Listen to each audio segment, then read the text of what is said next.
So our speaker is Prof. John Paul Vincken, the chair of the Laboratory of Food Chemistry at Wageningen University and Research in the Netherlands. Prof. Vincken has been leading the Laboratory of Food Chemistry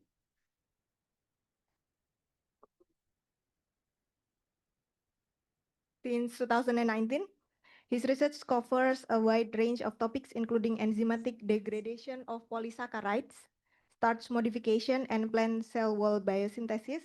He also works extensively on phytochemicals, exploring how their structures influence their biological activities, such as health-promoting effect, antimicrobial properties, color, and taste. He's also known for teaching the chemical aspect of molecular gastronomy, combining science with creativity in food. And outside the lab, he volunteers as an educator at Burgers Zoo. I believe it is in Arnhem. Okay, where he continues to explore the fascinating connection between chemistry and biology. So, without further ado, let's please join me in welcoming Professor John Paul Vincken with his lectures on antimicrobial phenolics.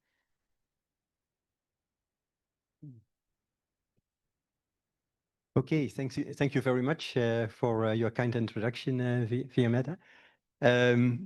Well, I will talk a little bit about antimicrobial phenolics. And well, it's a bit of a recap of quite a number of years of research that I'm going to provide. I will not dive into a lot of deep detail, but I hope that I can give you a bit of a flavor of the work that we have been doing at Food Chemistry. So basically, our research started with our interest in clean label food preservatives. And as many of you might know, the food preservatives are actually quite old. And probably one of the oldest food preservatives known is in beer, where hops were added to the beer to also prevent the beer from spoilage, or the water from spoilage, so to say. And here you have a hop bitter acid. It's not a phenolic, but what is interesting to see that it contains the two yellow groups, which are called prenyl groups. And these prenyl groups are, in the end, also quite important for antimicrobial activity, as we see later. Quite a bit of the research that we have been doing is on a molecule called glabridin. And this glabridin is a prenylated isoflavane. And also this glabridin has a prenyl group indicated in yellow. This glabridin comes from licorice roots, and these roots are, of course, under the ground, and they are continuously exposed to soil and bacteria in the soil. And we believe that because of this, these molecules also help the plant in defending themselves against the soil bacteria. But we also had another process that we looked at food chemistry. And this other process is induction of phytochemicals in plants. And just to give you a bit of an idea about this, we have been working with sprouts. So we grew seeds to small plantlets. And if you analyze these seeds, you will see the quite ordinary phytochemicals that you will see in many different plants. In this particular case, it's genistein, a soy compound. But you can also stress these plants. And at the moment that you stress these plants, they start to switch on their defense system. And when they do, they start to produce a completely new set of molecules, which are called prenylated isoflavonoids. And these prenylated isoflavonoids were the molecules that we were quite interested in. Over the years, we have been applying many different kinds of stress. So we have been using microorganisms to do this, but we have also been playing around with UV light, different metal ions, etc. So there's different ways in which you can apply stress and in which you can induce these molecules. One of the things that kind of bugs us still quite a bit is that if you really want to produce large amounts of these molecules, then that is still quite a challenge. Just to give you an idea on the induction protocol. So if you would make an extract of soybean seedlings that are not stressed, then you have a relatively simple profile of isoflavones that are indicated with the gray peaks. And we can nicely analyze these with photodiode array detection and with mass spectrometry. At the moment that we apply stress in the form of a rhizopus fungus, then the plant responds to that, and you get a much more complicated profile of peaks, which is indicated over here. And what you see is that besides the isoflavins that are formed, you now also have pterocarbons formed, indicated in the blue with the blue peaks, and coumastanes indicated with the green peaks. And what this slide does not show, but we have done analysis on that as well with LCMS, is that many of the peaks that have been induced, they contain compounds that contain also a prenyl group. Well, if I look back over the years, then there's actually quite a number of very big plant families that we have been working on to look for antimicrobial activity and also to induce these molecules upon applying stress. But what I will focus on in this presentation is the isoflavonoids from soybean, because we have done most of the work on this class of compounds. And they're also much more effective than, for instance, the compounds that we have been looking at from grasses. Yeah, so the rest of the presentation will deal with isoflavonoids and flavonoids from different legume species.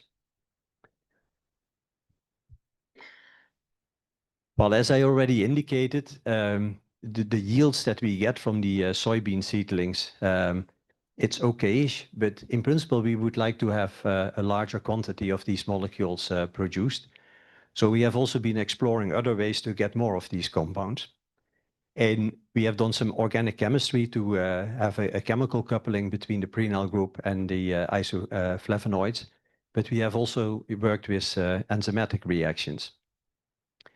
So basically what you will see is that you have a donor substrate in which the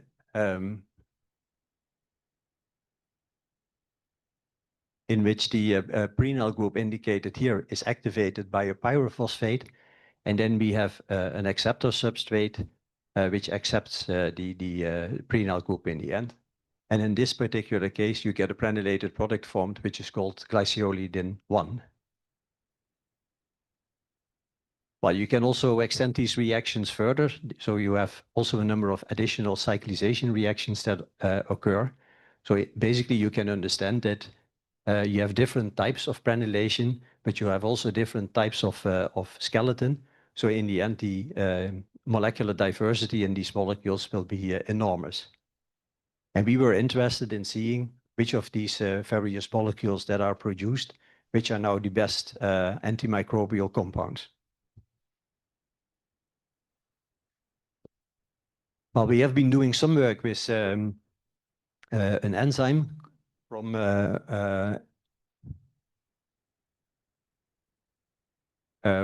from a bacterial source. There was a three-dimensional structure known of this enzyme already. And we used this enzyme to see whether we could prenylate different phenolic compounds. So what we did is we used various acceptor substrates, and we were analyzing whether these acceptor substrates would receive a prenyl group.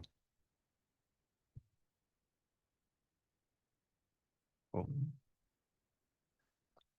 Well, we actually tested many different substrates, but I show you three substrates over here. With this enzyme, a prenyl transferase from Rhamsonia emersonii, we tested many different products, but what you can see is that this prenyl transferase really acts on tryptophan and tyrosine to aromatic amino acids, and it converts this substrate up to 100%. You can also see that there's different products formed. In this particular case, only two products. So you get prenylation on the nitrogen, sometimes on the oxygen, and sometimes on the carbon. What you can also see is that a molecule like resveratrol, which is very abundantly present in grapes, it's also prenylated.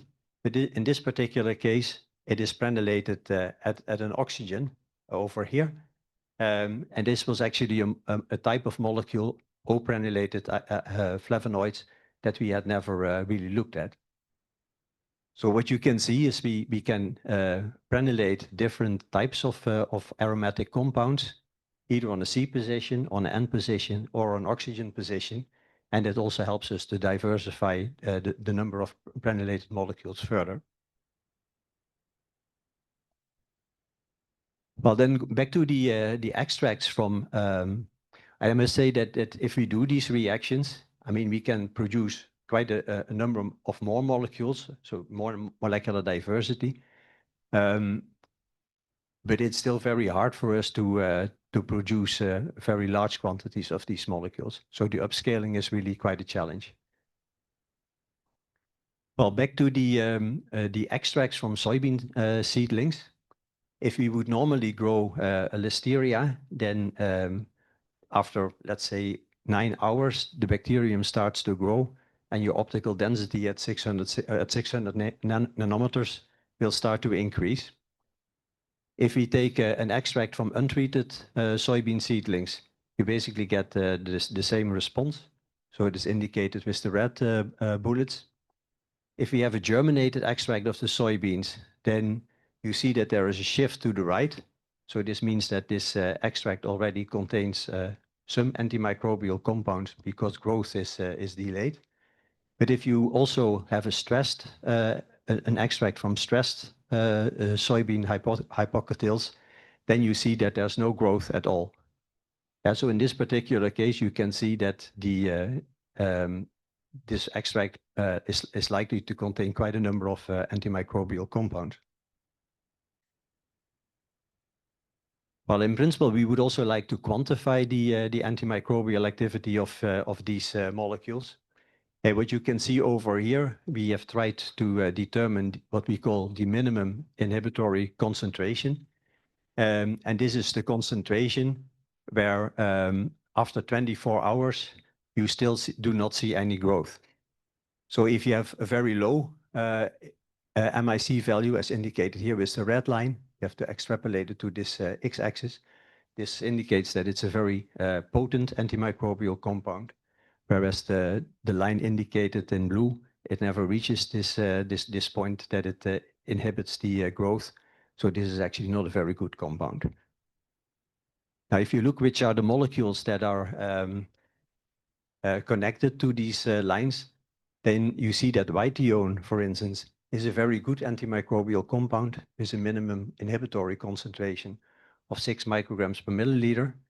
But if you look at loopy whiteone over here, you see that it's actually a very poor antimicrobial compound. And if you look at the structure of these two molecules, you see that the only difference between the two is the position of the prenyl group. So here it's connected to the 8th position, whereas here it's connected to the 6th position. And so this indicates that there's very intricate structure-activity relationships in order to explain this antimicrobial activity. Well, just a few other molecules that we worked on for comparison. The most important one is ampicillin over here. So this is a very common antibiotic. And you see that this one has a minimum inhibitory concentration of approximately 3 micrograms per milliliter. So this means that our molecules are very close to in MIC values compared to ampicillin. Then another molecule, there is very little information in the literature about O-prenylated molecules. Many of the O-prenylated molecules that we have been testing were not so antimicrobial, but we also have an example in which you have a molecule which is actually very well antimicrobial.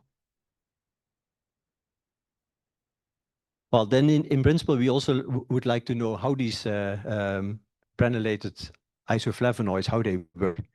And one of the things that we observed is that they seem to punch holes in membranes, which gives us the idea that they probably act somewhere in the membrane. Well, this is something that you can see over here. So here we have microscopic images, which we stained with a fluorescent dye. And if you look at the untreated sample and we stain with cytone 9, it's a fluorescent dye, which is a kind of a viability stain. Then you see that the bacterial cells turn green. So nothing much happens, and there's not a lot of killing of the cells. But if we treat these cells with glabridin, then you see that the cells start to turn red. And this is because the fluorescent dye, propylium iodide, it kind of goes into the cells, intercalates in the DNA, and as a result of that, you get a red fluorescent color. Yeah, so this was first evidence that our molecules do something in the membrane. Well, we have also been looking further into Listeria, which this is one of our model organisms that we work with a lot, also because it's a food pathogen. It's very hard to see, but you have to believe me that over here at the red dot, but also over here, there's a number of holes in the membrane. So at the moment that these Listeria cells are treated with glabridin, you see that holes are being made in the membrane. So this was more evidence that, that these molecules act in the membrane. Well, we had also some not 100% matching results in terms of permeabilization, because in some experiments, the permeabilization of the membrane was observed more than in other experiments. So we decided to more accurately quantify this membrane effect.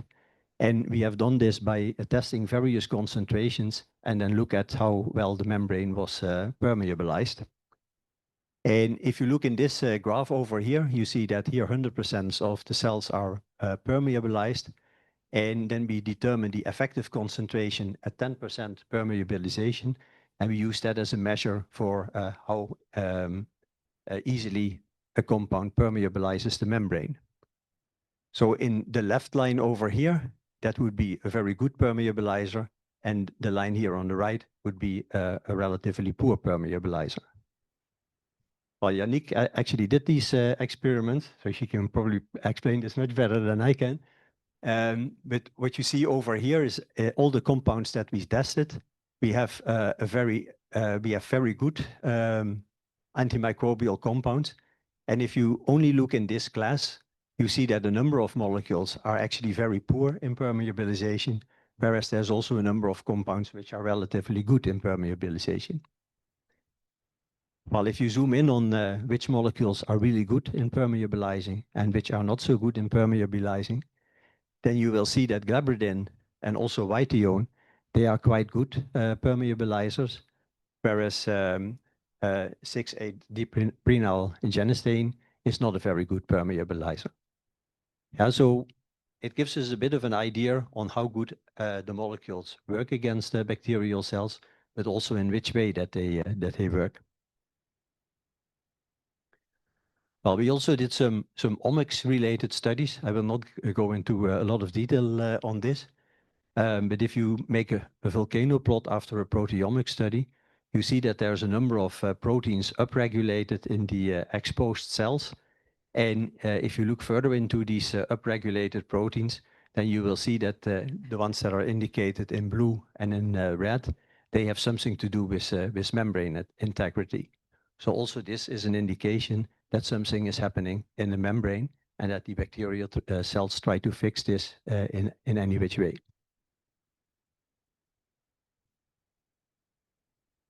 But then at some point we thought, well, maybe we should go a bit more to a model system in which we can study this membrane effect in a better way. And this made us go to liposomes. And what we do with liposomes is you artificially make a membrane, which is indicated here in the lower left border. And these liposomes, they are packed with a fluorescent compound that does not fluoresce because it self-quenches. Then at the moment that we add prenylated phenolics, then if the phenolic is doing something in the membrane and punching a hole there, then basically the fluorescent dye is released, and then you will measure fluorescence. So this principle we have used for quite a number of compounds again. And the result is indicated here for three different molecules. So if you look at Wageningen, you see that at a relatively low concentration, it almost punches holes in 100% of the cells. And if you look at Wageningen, then this molecule does not work at all in this permeabilization assay. Yeah, and then just spot the difference again So the only difference between these two molecules is the position of the prenyl group. So the position of the prenyl group makes a pretty big difference in the activity in the membrane. And glabridin has a kind of an intermediate position.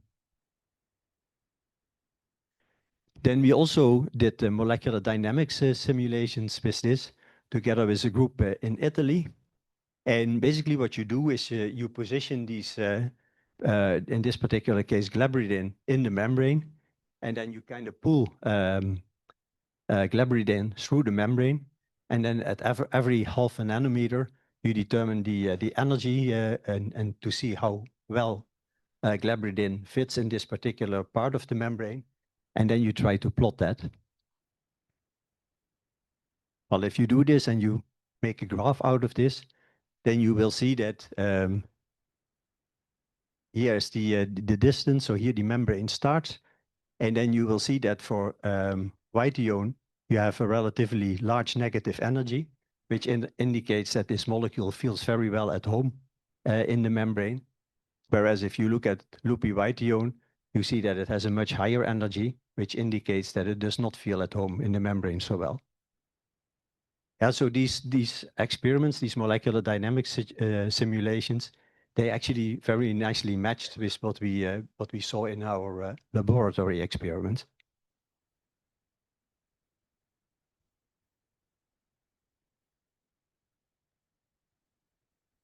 Well, if you do these things, and as a food technologist, you would also like to know whether you could predict the antimicrobial activity of molecules that you have not been investigating yourself.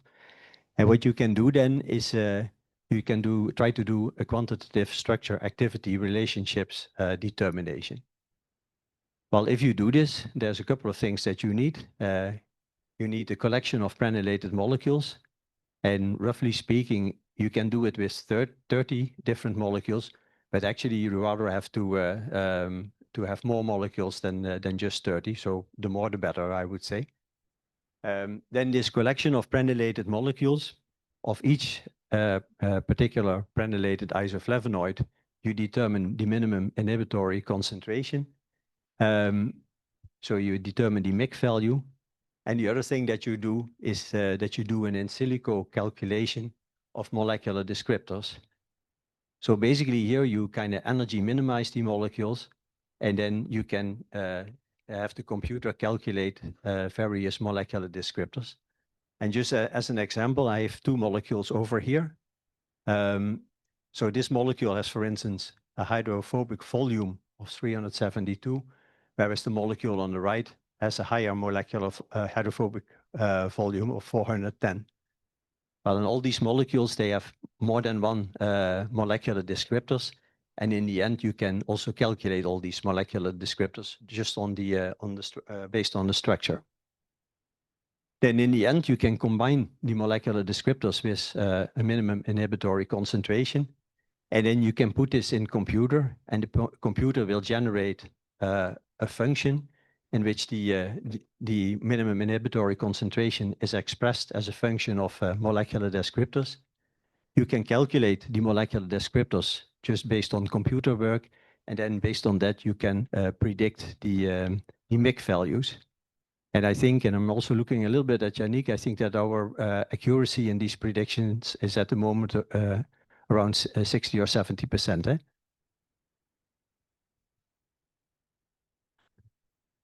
Well, then if you do all this work, then, well, the next thing that you can ask yourself, well, this is nice, but we have now only done things in the laboratory. And would these molecules also be effective in food? Well, we have done experiments with cantaloupe, basically because there was a large outbreak of cantaloupe poisoning in the United States. So we have used that as a model system. And the answer to this question is yes. But you need a higher concentration in real food systems than when you work in the test tube. And one of the reasons for this is, we think, is that the phenolics, they bind to all kinds of different food constituents. And we think that they will be proteins. And besides that, well, there's also a number of other things that you really need to keep in mind. Safety is one, but I will get to that in a minute. Also, the pH will affect the effectivity of the molecules, because if you have lower pH, then our molecules tend to become more active than at pH 7, for instance. And what we also only, well, quite marginally investigated is whether these molecules have a taste of themselves. So this is also definitely a point that we still need to address. Well, if I look over the years, then there's quite a number of different microorganisms that we have been looking at. Most of the work that we have been doing is on gram-positive bacteria, but we know that our molecules are also quite active against yeast and sometimes against fungi, but we have not studied that in any large detail. But what our molecules are not very active against is gram-negative bacteria.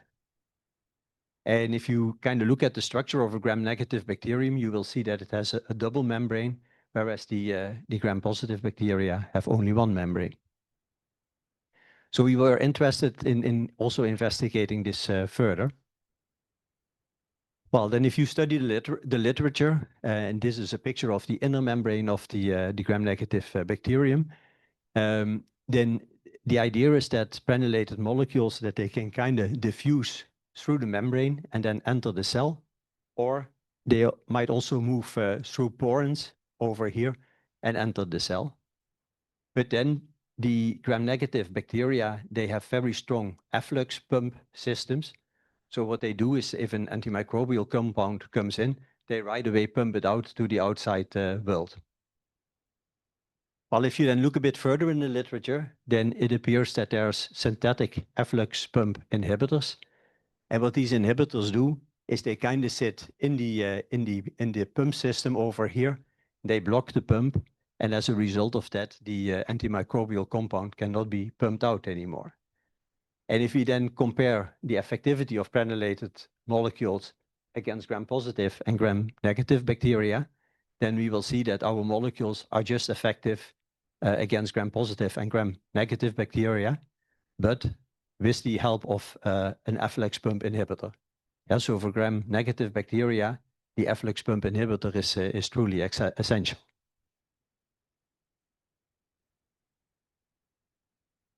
Well, then we were interested I've shown now an example of a synthetic efflux pump inhibitor, but we were interested in finding also natural efflux pump inhibitors, for instance, efflux pump inhibitors from plants. And we have been investigating this, and one of the things that helps us enormously also in trying to understand how these pumps work is this three-dimensional structure that has been published by other laboratory. We have we can access two different efflux pump inhibitors, synthetic ones, which are PA-beta-N and MBX3132, which we have used as positive controls in our work.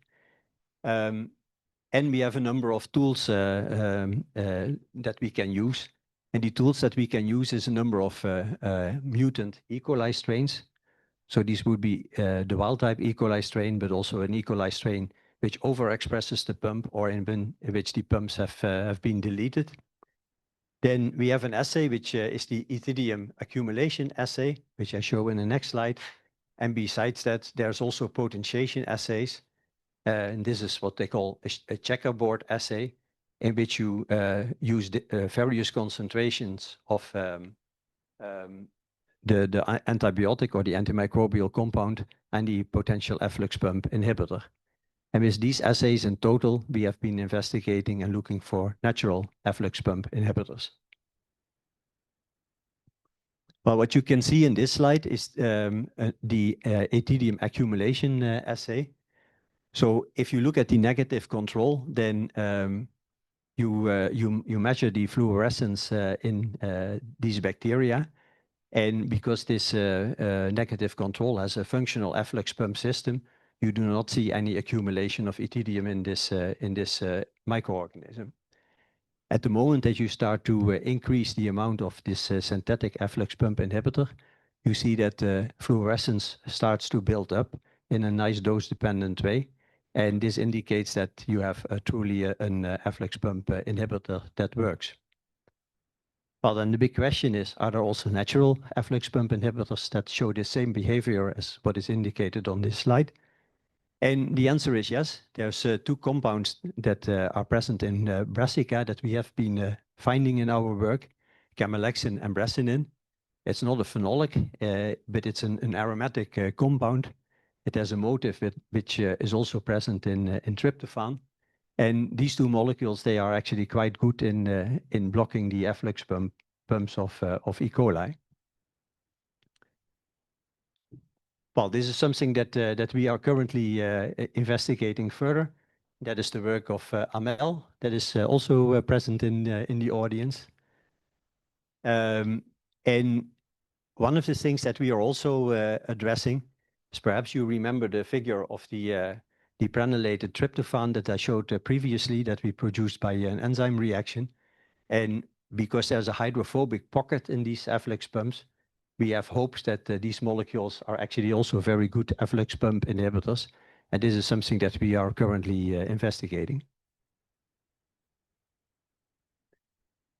Well, very often we also got the question whether the molecules that we work with, whether they are safe for human consumption.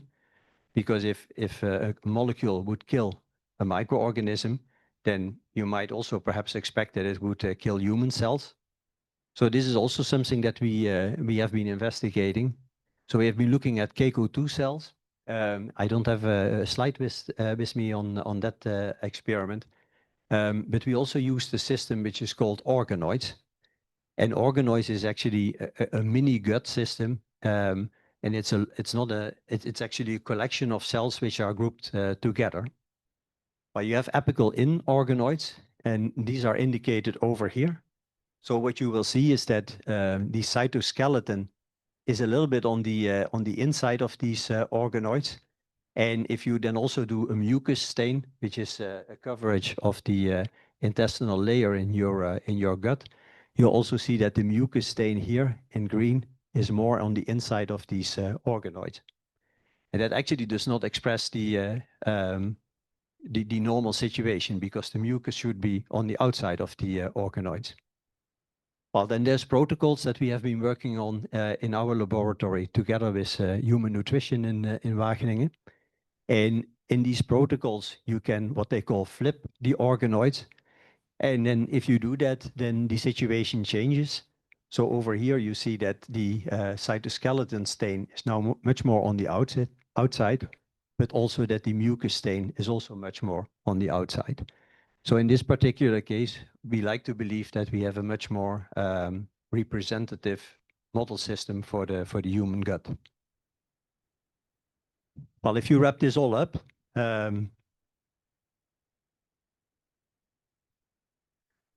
then we have now tested a number of different cell systems with our prenylated isoflavonoids.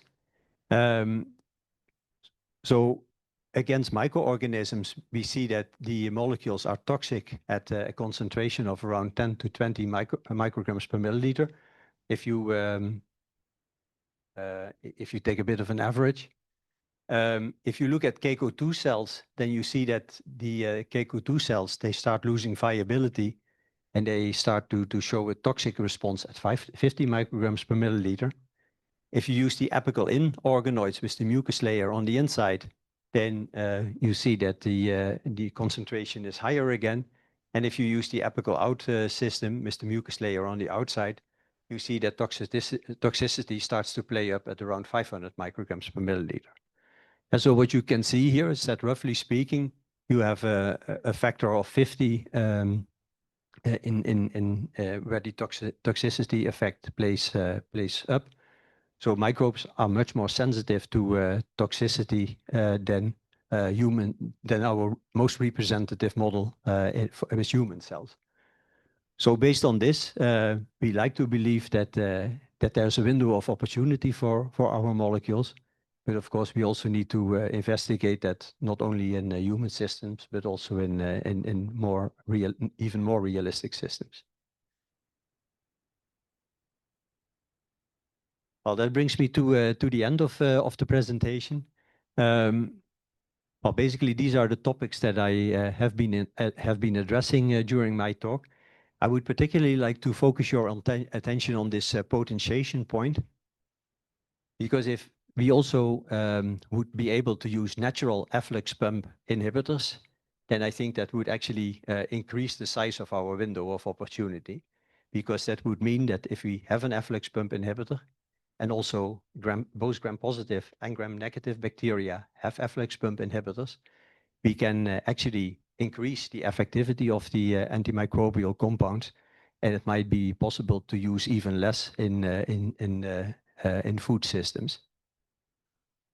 And besides that, there is also a notion in the literature that if you make a combination of antimicrobial compounds, so if you combine the actual antimicrobial with an efflux pump inhibitor, then you might also be able to reduce antimicrobial resistance. Well, with that, I would like to conclude my talk, but not without thanking a lot of people that have been working on this over the years. Well, Miriam, you have already met and has also contributed to the prenatal transferases as the enzyme expert in the group. And then there's quite a number of PhD students that have worked on it, and also Master of Science students, but those I have not mentioned in this slide. And with that, I would like to thank you for your attention. And if you have any questions, then I would be happy to answer them. Thanks. Thank you very much, Professor John Paul Vincken. Now we are open the Q&A session. If you have any question, please do not hesitate to raise your hand and turn on your microphone. Also, who are joining online, perhaps can also give a reaction with hands, and we will read it for you, the questions. Please.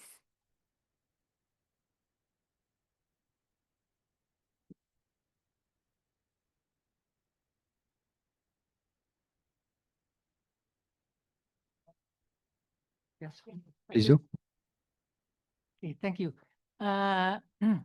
I would like to ask, is this is a modified isoflavone or natural isoflavone, or if modified isoflavone is it chemically or enzymatically or There's chemically? there's a number of the molecules that I've been showing.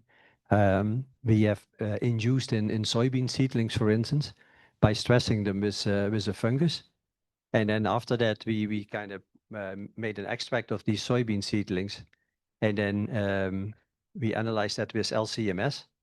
And then we have been purifying the individual molecules also with liquid chromatography.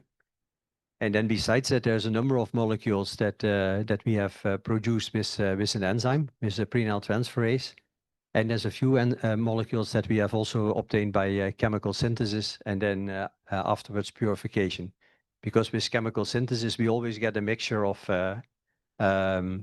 different compounds, because we don't care a lot about protecting various groups in the chemical structure. So we do a one-pot synthesis. And the consequence of that is that we produce more than one compound. But then we rely on our purification later on with LC to get the pure compound in hands. Inducing the plant. No, if you induce the plant, you always get a mixture of molecules. And then, So, for instance, the chromatogram that I showed with the gray, the blue, and the green color, we have a mixture of approximately 35 molecules. And if we want to have the individual molecules, we need to purify the individual molecules with also with preparative liquid chromatography. okay, thank you. Okay. Is there any questions from the audience online? Oh, ya, Bu Ledi, silakan.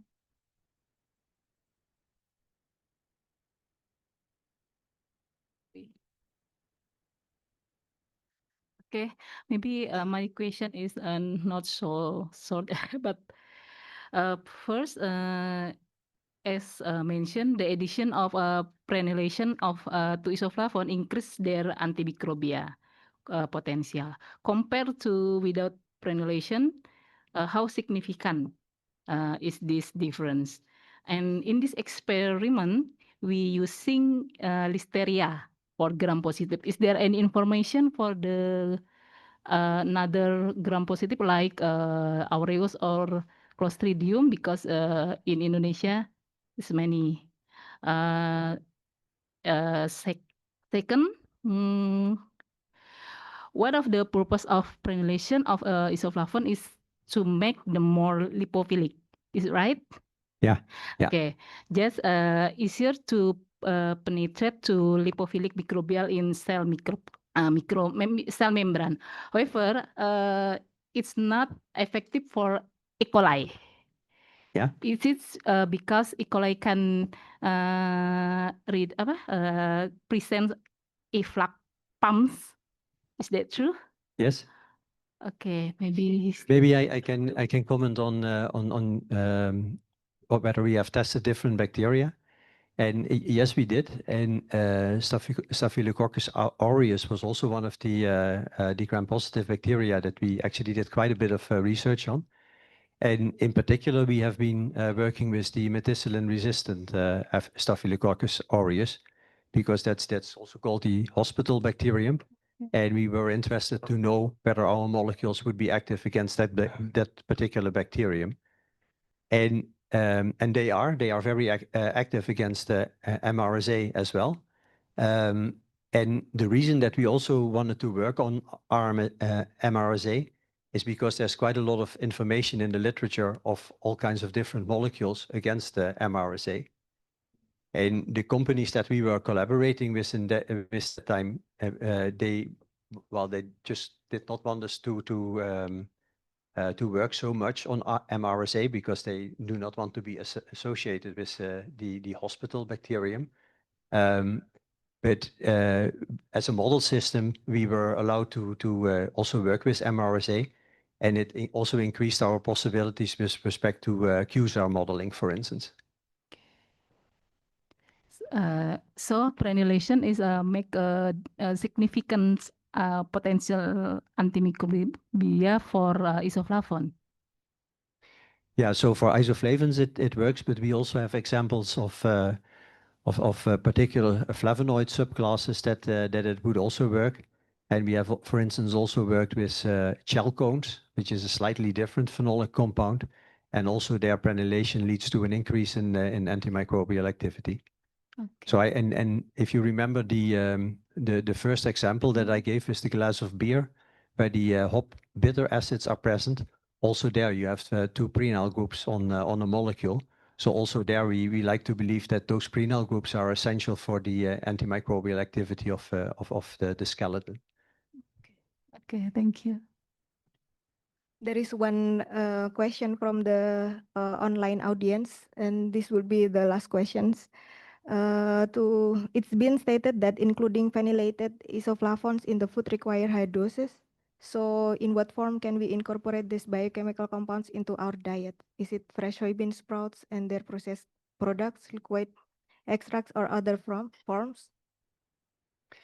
Yeah, that's a good question. And actually, I cannot answer this question. There's a couple of ideas that we have, and at the moment that you need to go to higher quantities, then at some point you have a solubility issue. But what we do not know is whether if the molecule is really bound, then we think that it's less active, because this is actually also what we see. So that's not a good thing. So we have, for instance, been looking at delivery systems in which you have like a micelle, for instance, that might bring the prenylated molecules to the membrane. But it is actually too early to tell whether that is really a good opportunity.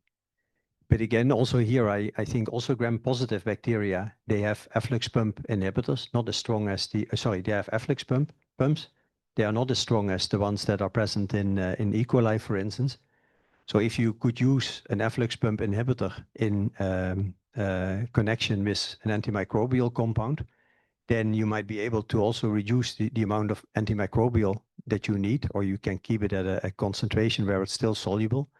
And then together with the efflux pump inhibitor, you might still have a good system to wipe out bacteria.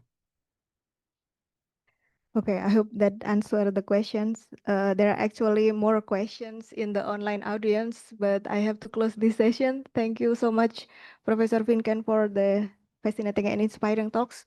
Maybe they can address the question to your email address if it is allowed. It's fine. As long as there are not 100 questions, then I would be happy No, to answer them. Yeah. maybe 2 or 3 more No, questions. this is perfectly fine. Yeah. Okay, thank you Okay. so much. Then thank you also for the audience for the thoughtful questions. With this, I close the session and give the floor back to the MC.